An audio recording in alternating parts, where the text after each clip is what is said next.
ከ5 ዓመት በላይ ሳውዲም ይሁን የትም ሀገር የምትኖሩ ልጆች ኢቃማ ታሰሩ።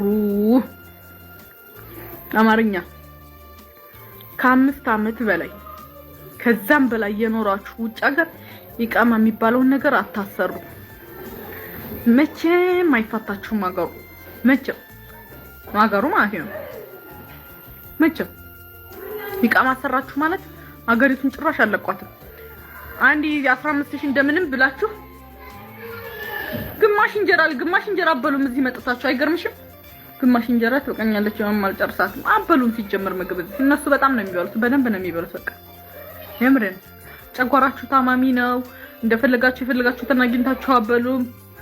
እነሱ የፈለጉት ጨጓራቸው ንጹህ ስለሆነ ምንም ነገር ስላልሆኑ ንዴት ምን ብስጭት ችግር ቆማው ስለማይወሉ ምንም ችግር የለባቸውም። ያገኙትን በልተው ይኖራሉ። ማንንም ሰው በልቶ እየኖረ ነው።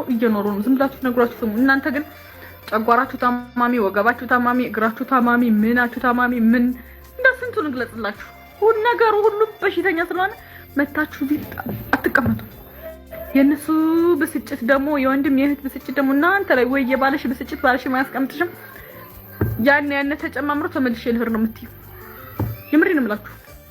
ስለዚህ ስትመጡ ራሳችሁን አሳምናችሁ በበላም እበላለሁ፣ ካገኘው እበላለሁ፣ ካጣሁ እኖራለሁ፣ ጤንነቴን ይዤ እዚሁ አገር ላይ እኖራለሁ ብላችሁ የምትመጡ ከሆነ ትኖራላችሁ።